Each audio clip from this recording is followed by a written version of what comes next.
Hey, good morning, good afternoon, good evening, whenever you happenstance in this True Bomb Riff. My name is Patrick Lovell, and I'm coming at you on Wednesday, February 26th, 2025, at approximately noon my time. And yeah, just a quick one. I trying everything possible, my friends. At times I've got what feels like incredible momentum, and at other times I'm running into a brick wall. For those of you who've listened to these truth bombs, and I think I'm up to 558 now, pretty amazing over a course of a 2 year time span. Um, about maybe 8 months ago, this group of guys were introducing me to AI, and we were feeding it information. They wanted to demonstrate how AI can think on the fly and create imagery based on information that you provide. And they did this demonstration where I provided maybe, I don't know, about 10, 15% of the information I have based on transcripts, based on write ups, reviews of my project, and so on and so forth. And it came back with this imagery within 3 minutes of a guy standing in front of this maze in a very dark and sinister looking world that had kind of clouds and gargoyles and everything over a maze in front of what appeared to be the Supreme Court. It was the Supreme Court, but it could also be kind of infused as the Federal Reserve. But I couldn't believe it. I was astonished when I looked at that because I they say a picture says 1,000 words, and it just occurred to me that was my experience. Oh, by the way, it was also covered with briefcases and different sort of imagery that had dollar bills coming out all over the place, and it just completely in a very short period of time got the essence of what it was that I was in the midst of, and just put the picture in the mosaic, and I was like, oh my god, it got it completely right. And it was crazy. And interestingly enough, Grok recently, which is Elon Musk's AI, describes me when you click on my profile page on X, and it's pretty accurate. In fact, somebody had sent me a Grok description of who I am that was much more involved, that was also pretty damn accurate. And I was shocked because about 6 months ago, also, maybe it was longer than that ago, probably a year ago now that I think about it, I was checking out Grok when it first came on my radar because I'm a paid member of X because I've got the blue check mark. And I just do that because it just helped me in the past reach a larger audience. And I had always thought that once I got to 10,000 that I could get to, 20,000 and 30,000, 100,000 really quickly. But just the opposite happened. I got quashed like crazy. I've gone up and down since the election, and I'm now at 11,300 followers or something like that. And I every once in a while experience a post that gets pretty viral, ends up with somewhere to 70 to 150,000 views and a whole bunch of shares and that sort of thing. But most of the time, I'm completely quashed, and I found yesterday that I've been more quashed than ever before, and it follows the pattern of all of the things that we're seeing with this insane hijacking of our democracy by this incredibly vile, inept, ridiculously insane billionaire apparatus that works for oligarchs around the world that is skull fucking the United States. And to watch the Democrats, whether it's Elizabeth Warren, whether it's AOC, whether it's Bernie Sanders or Rachel Maddow, and on down the line, everyone I'll be critical of, except for Eric Swalwell, who I'm actually getting more and more impressed with. But unfortunately, he's got to play with all of his colleagues and that sort of thing in a losing battle, given all of the things that have happened. And prior to this moment, I mean, I've been posting this the last couple of days as well, that so clear that Trump stole the election. And I knew that he was going to steal the election. I was projecting, if you look back in some of my truth bombs, if anybody wants to call me out on this, I can never quite figure out how they were going to do it, but I knew they were going to steal the election. I thought it was going to be mayhem at the actual voting booths where MAGAs were going to show up and they were going to try to censor everybody else. But it was a lot more soft touch than that. I've learned since from a guy, a journalist, an incredible journalist, a forensic accountant and political scientist, a guy by the name of Greg Palast. who's been featured on a great podcast by the name of Mark Thompson. I encourage you to check it out if you don't see it on my thread.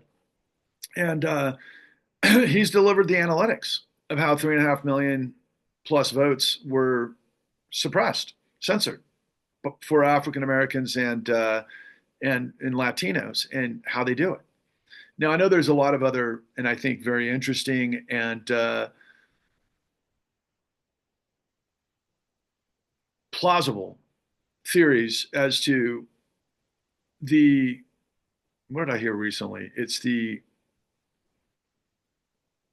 impossibility of the analytics of what you see in the swing states based on past election cycles. The numbers were skewing in a way that had never been seen before, that are impossible, meaning like 100% in a specific county under this time period voted for Trump, which wouldn't have happened. They're anomalies. That's the word that I'm looking for. That, obviously with further guidance and accounting and forensic investigations and so on and so forth by a meaningful and legitimate investigative body that has integrity, then yeah, we could blow this thing up left and right. But that's not going to happen now. I mean, the blitzkrieg of what took place to get Trump elected to the inauguration, where he was, surrounded on the dice by the billionaire apparatus and everything that constitutes, and what we've seen through Doge, in the purge of the federal government and the dismantling of the federal government before our eyes, so that we're back to the Confederate state, led by Confederates and plantation owners, and also robber barons, which have more in common than don't, right? And what's missing is the truth, because people are going after anything that they can find because they're desperate, and they're like, okay, where do I go, depending on where they fit on the spectrum? Some people go protest in a smattering of ways that might be organized by the DNC, because they seem to be highly targeted in places where they have associations with politicians that then get shown on Rachel Maddow that evening and try to make a point, but there's not a ton of energy behind them. The most fruitful and thoughtful, and I thought inspiring, that have happened so far, and it reminds me I got to reach out to them today. I don't know how I'm going to find it, but the park rangers at Yosemite, who had the insight and the creativity and the courage to go hang an upside down American flag in distress, which is the whole purpose of that image, other than what transpired with all of the MAGAs hijacking it, again, to pervert it because they lied, deny, switch the blame, and implicate. But it does mean American distress. It was created, the image was created by sailors in the 1800s when their vessels were going down, as a message to other vessels in the vicinity that they were sinking. American distress. And same with, it was actually utilized by abolitionists to protest slavery. And then, of course, it became this thing where Judge Samuel Alito, on the Supreme Court's wife, hung it up during the insurrection as a message to the insurrectionists that they were in solidarity. And he's on the Supreme Court, okay, talking about dog whistles. But these park rangers hung an upside down flag on the world famous El Capitan, one of the greatest granite walk walls on the face of the planet, that symbolizes boldness in everything that it reflects and refracts, because of the history of what it means in the mountain climbing community, and how people have to attack the problem to get to the summit of success and achievement. So it was a brilliant, brilliant orchestrated move by these park rangers, and in my heart just upswelled when I saw that. So if anybody happens to get this to those park rangers that happen to see this, please reach out to me. And then also, this guy, Chris Kluwe, I think I'm pronouncing his name right, the former Minnesota Viking punter that protested on the floor of the Huntington Beach City Council because they were approving this monstrosity MAGA demonstration that they had obfuscated, but he knew exactly what it was, and he called it for what it is. And he said, MAGA is Nazism. And he basically had this great speech, and millions of you saw it. And this took place last Thursday. And he sacrificed himself, and he protested through civil disobedience, and he was detained and arrested for 4 hours. And I haven't heard from him since. So if anybody knows Chris Kluwe out there, please send him this message in my regards and my respect, that I hope that we can maybe connect because of who I am and what I am in the context of this whole thing. So look, in a normal world, yes, I would be very all in on Bernie Sanders, quite frankly. And So much so that in my first documentary film, Forward 13, Waking Up the American Dream, and you can look it up online. I think we're going to re-release it pretty soon. But um, our poster has a picture of the Statue of Liberty, um, and the caption says "America for Sale." And I'm like, yeah, I made that. I think 13, 12 years ago is when we released it. The process started like 14 years ago, quite frankly. But at the end of that film, I had just discovered Bernie Sanders, and he gave a speech on the floor of the Senate, and he said he delivered an incredibly empowering and emotive and inspirational speech, calling attention to oligarchy and to corruption and to what the Republicans were doing and how we had to fight back. And he used that, and I put that at the end of my film, and I'd like to think I played a role in helping to get Bernie to the masses, maybe less so than I would have hoped, but in some capacity. But it happened in a variety of other ways as well. And he basically tapped into what was the energy of the Occupy Wall Street movement, and then he became, uplifted to become a candidate for the Democratic Party. And of course, we all know what happened with the DNC and so much more. But in that speech that he gave on the floor of the House that I put at the end of Forward 13, Waking Up the American Dream, it's exactly what he's saying today, 14 years later. And Bernie Sanders said famously in a debate with Hillary Rodham Clinton in Brooklyn on national television that Wall Street's business model is fraud. Now, interestingly enough, I was dealing with his economic advisor a week before. I was in contact with all of Bernie's surrogates, and they all knew who I was, and I was trying to get him into my film, Forward 13, Waking Up the American Dream. And the reason he said Wall Street's business model is fraud is because my mentor, William K. Black, a guy that taught us what the con is all about, and is featured prominently in our film series, The Con, at www.thecon.tv, which is available for free, because all the American people buy our lives. Bill Black taught Bernie Sanders that. But Bernie Sanders is not somebody who really cares about detail.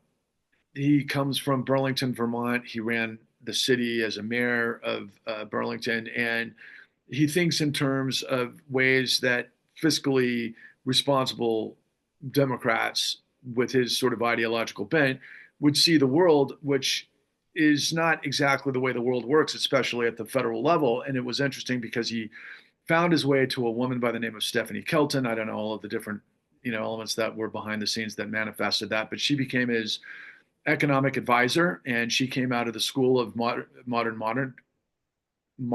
monetary theory, and she gave him kind of a causation of what was possible if you could get everybody to understand how the economy of the United States works and how we finance our government at the federal level, which is different than the state level.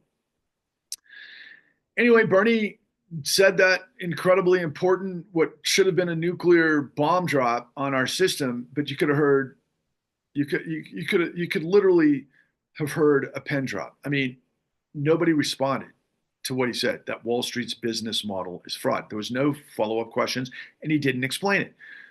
I went through the next 14 years and put it all together.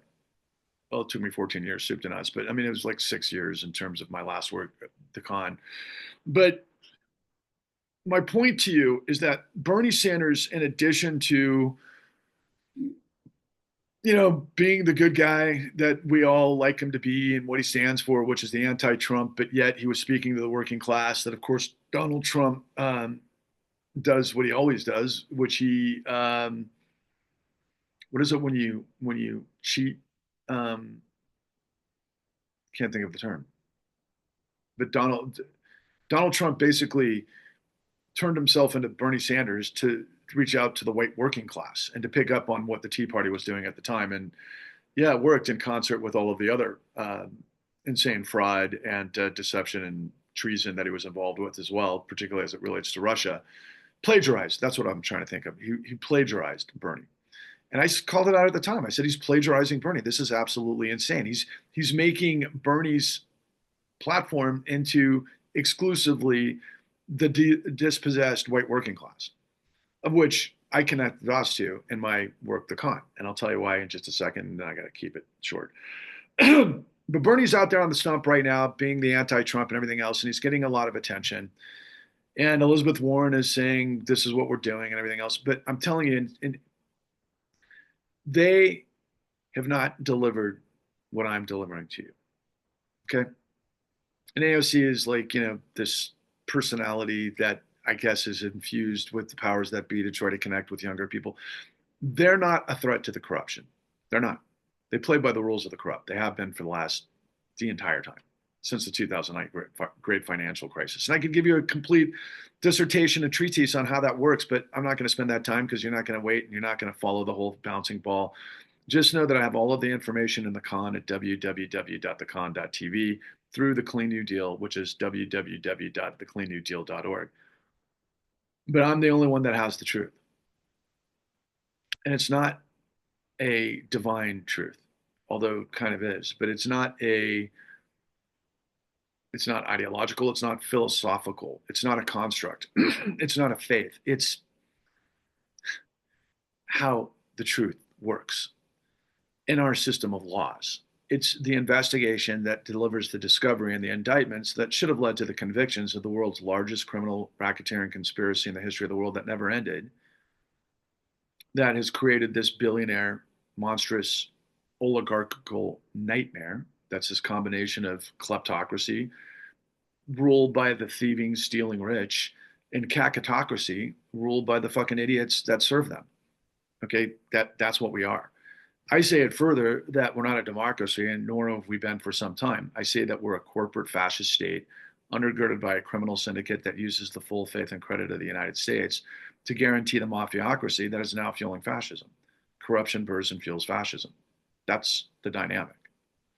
Who am I? I'm a guy that isn't a socialist. I am an entrepreneur, which makes me a capitalist, but I believe in the rule of law. And I also believe in see need, fill a need. And I believe that if you make stupid decisions, you fail in the marketplace. But like I said at the outset, all of the American people buy our lies because we're dim-witted idiots at this stage of the game.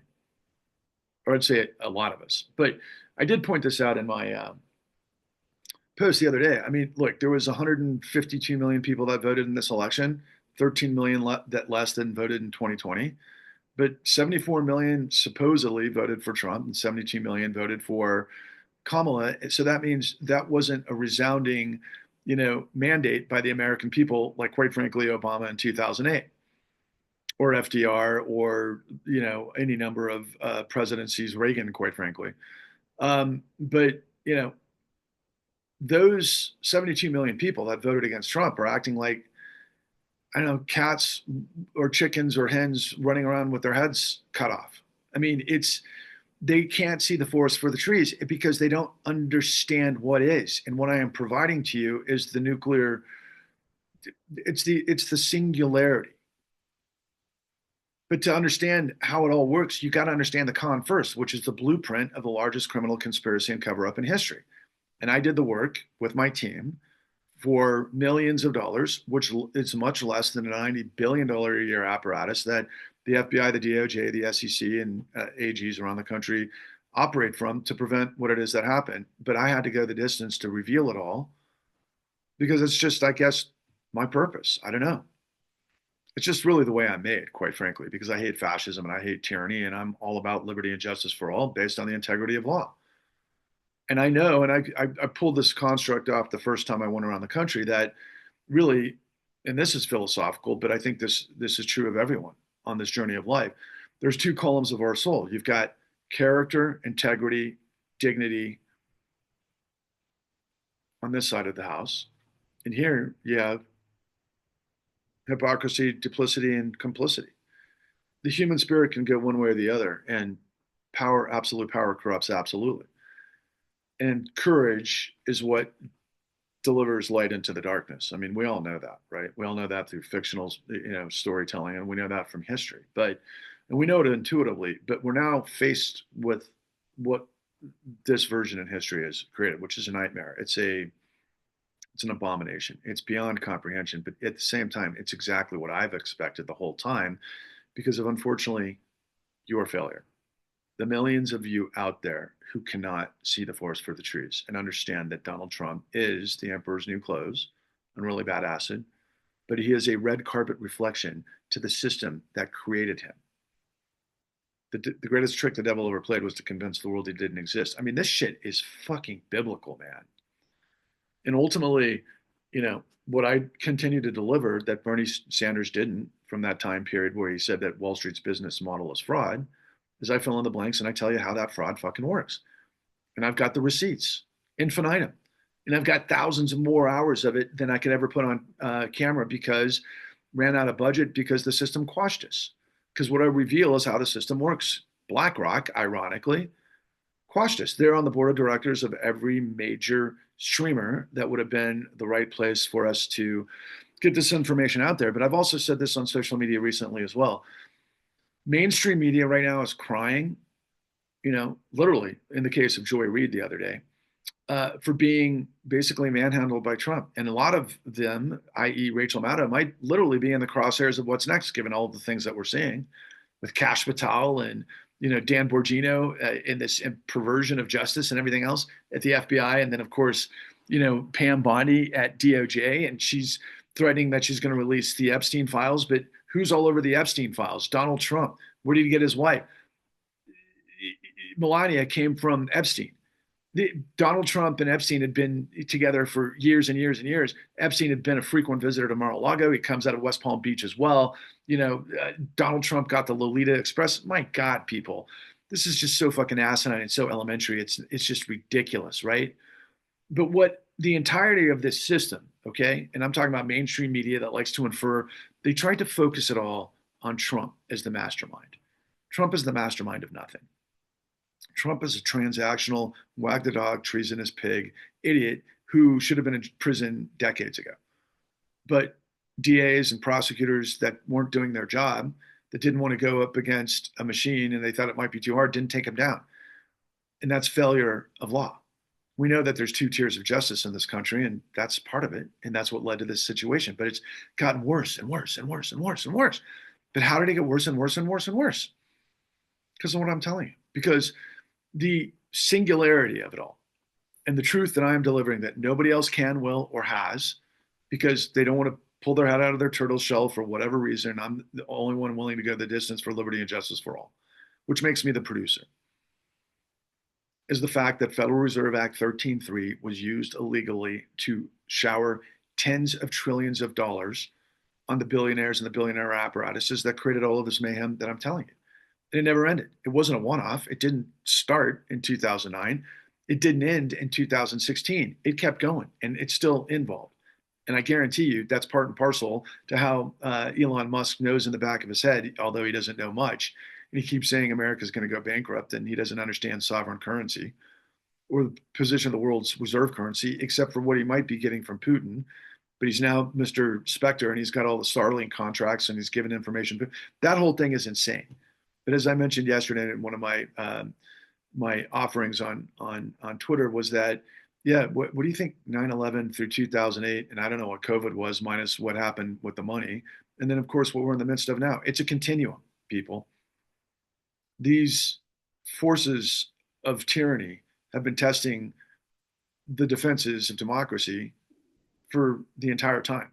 That I've been telling you that all of the institutions that are there to make sure this doesn't happen didn't do their job. And that's why we're in this situation. And I kind of feel like we get what we deserve because, again, when you don't have character and integrity and you operate on complicity and duplicity, Humpty fucking Dumpty, among other things. It is pretty much children's fables across the board. Again, I keep telling you, anybody who will listen, and if you share this, I have the revelation of $71 trillion that was stolen to provide to this system that are now skull fucking the rest of us even further. Does that make sense why the richest guy in the world who made, I don't know, billions after the fucking election when he put hundreds of millions into it, that is actually attending the cabinet today and he wasn't elected and he's basically our president and Trump is off to golf in Mar-a-Lago? What the hell were these assassination attempts? I mean, the whole thing is insane. It's just They have overwhelmed your ability to process. They have overwhelmed the system's ability to process. Most notably, though, the system of the gatekeepers and the ones at the top of the media cycle, the New York Times, for example, they failed. And I worked with people at the New York Times. And by the way, that's part of why I failed, quite frankly. That's just to the person listening to this, and I know that you're listening to this. Look, I got the answers that can take it all down. I've got the evidence. I've got and it's all free. And I've got the pathway to redemption. And I talk in metaphors, and I talk in similes, and I talk in biblical constructs because it is all of that. It's the end of the world, man. And it has been for some time. But I mean, this is like out of fucking control, people. So if you, me, and everyone you see who isn't a Nazi, who believes in dignity, decency, sustainability, beauty, integrity, but above all, liberty and justice for all, you have to merge in unity with me behind the construct of the Clean New Deal to purge the misery of tyranny. And behind that is the renaissance of possibility. It's not rocket science, it's racketeering. I've got all of the answers. I've got all of the manners, shape, or form to be able to deliver this. But what I don't have are millions of you that are bought in. And I can assure you, Bernie Sanders isn't going to deliver this. He never has. Rachel Maddow is not going to deliver this. She never has. AOC is not even aware of the very first base of this, and she didn't know that racketeering or RICO is a crime. And yet, to all of you numbskulls that get into the nuances of the predicate acts, yeah, RICO is an actual statute that you can convict under, you fucking fools, among other things. Eric Swalwell, if you're listening, dude, maybe you should come join me. But before all that happens, and I know you're not going to be able to pull yourself back from the losing effort in Congress because that's not going to go anywhere. And we're up against SCOTUS, and they won. And I don't think we're ever going to see a free and fair election again. But I've laid out what the problems are through the 4 questions that create the precepts of the Clean New Deal, that have a call to action, that millions of you need to wrap your head around and become a nuclear reaction vector to the big bang of truth that I'm dropping to force light into the depravity of darkness. Because when you live in light, you live in truth.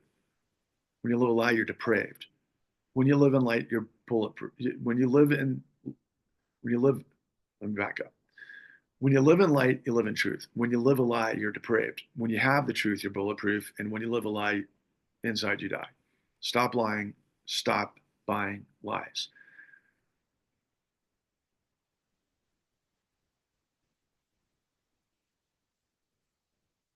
Can you hear me?